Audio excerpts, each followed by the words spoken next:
কিশোরগঞ্জের ভৈরবে ৭৬তম আন্তর্জাতিক মানবাধিকার দিবস উপলক্ষে আলোচনা সভা, দোয়া মাহফিল ও শীত বস্ত্র বিতরণ করা হয়েছে।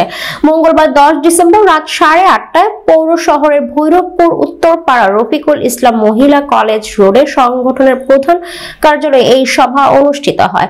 বিস্তারিত ভৈরব প্রতিনিধি মিজানুর রহমান পাটোয়ারির পাঠানো তথ্যচিত্রে।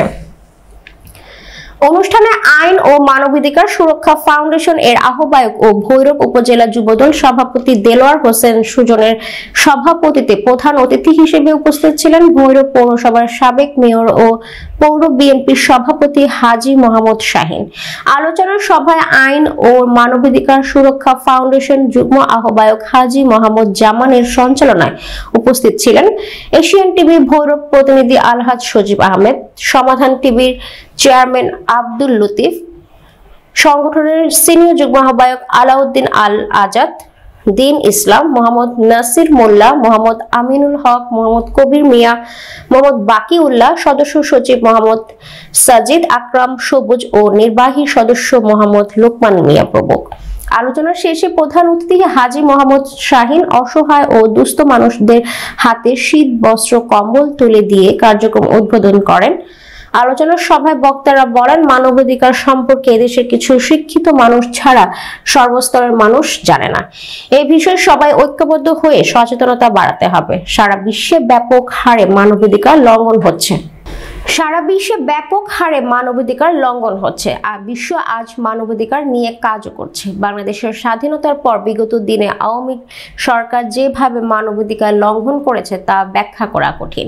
১৭ বছর যেই হারে এই দেশের মানুষের মানবাধিকার লঙ্ঘন করেছে আওয়ামী সরকার, তা মানুষ তিলে তিলে টের পাচ্ছে। সীমা লঙ্ঘনকারীকে আল্লাহ পছন্দ করে না, তাই দেশ ছেড়ে পালাতে হয়েছে খুনি হাসিনাকে। আইনের প্রতি শ্রদ্ধাশীল হয়ে মানুষকে ভালোবাসতে হবে, সবাই ঐক্যবদ্ধ থাকতে হবে। কোন সরকার যেন মানবাধিকার লঙ্ঘন না করে, এই জন্য সকল শ্রেণীর মানুষকে ঐক্যবদ্ধ থাকতে ও আগামী দিনে মানবাধিকার সম্পর্কে সচেতনতা বাড়াতে উদাত্ত আহ্বান জানান বক্তারা।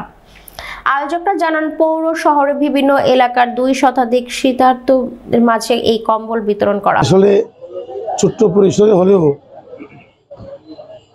এই প্রোগ্রামটির গুরুত্ব, তাৎপর্য অনেক গুরুত্ব বহন করে। আন্তর্জাতিক মানবাধিকার সংস্থা এটা আসলে মানুষকে সচেতন করাতে হবে। এটার সম্পর্কে কিছু শিক্ষিত লোক ছাড়া যারা সমাজের যারা অশিক্ষিত মানুষ বা অসচেতন মানুষ, তারা এই আইন মানবাধিকার সম্পর্কে তাদের ধারণা একদম কম। সারা বিশ্বে এটা কাজ চলছে এবং সারা বিশ্বেই মানবাধিকার লঙ্ঘনও হচ্ছে। তারই ধারাবাহিকতায় বাংলাদেশেও ১৭টি বছর মানবাধিকার লঙ্ঘন হয়েছে। আমরা দেখেছি স্বচক্ষে বাংলাদেশে যেভাবে মানবাধিকার লঙ্ঘন হয়েছে, এটার ব্যাখ্যা অল্প সময় দেওয়া সম্ভব নয়।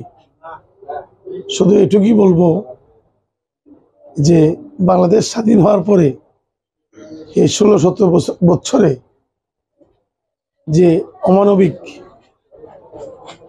মানবাধিকার লঙ্ঘন করেছে এই সরকার, বিশেষ করে বিগত সরকার, আওয়ামী লীগ সরকার, এটা এই জাতি এখন তিলে তিলে টের পাচ্ছে, টার পাচ্ছে। কারণ এটার মূল ব্যাখ্যা হচ্ছে এরকম, মানুষের গণতান্ত্রিক যে অধিকার এটা লুণ্ঠিত হয়েছে।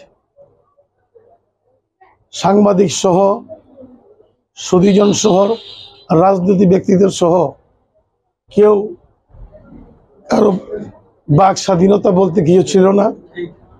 এই দেশে মানুষ যেটা একনায়কতন্ত্র এবং বাকশালতন্ত্র এই দেশে কায়েম হয়ে গিয়েছিল এবং এই বিগত সরকার মনে করেছিল যে কিয়ামতের আগে ৪১ সাল আগে, অন্তত ৪১ সাল পরে তারা ক্ষমতা থেকে যদি চলে যায়, তাহলে আইন ও মানবাধিকার সুরক্ষা ফাউন্ডেশনের পক্ষ থেকে প্রথমে আমি বিগত সরকার যেভাবে আইন লঙ্ঘন করেছে, এই শেখ হাসিনা, খুনি শেখ হাসিনার বিরুদ্ধে ধিক্কার জানাচ্ছি এবং ভবিষ্যতে কোনো সরকার যাতে মানবাধিকার লঙ্ঘন না করে সেই জন্য আমরা সবসময় আইন ও মানবাধিকার কাজ করব।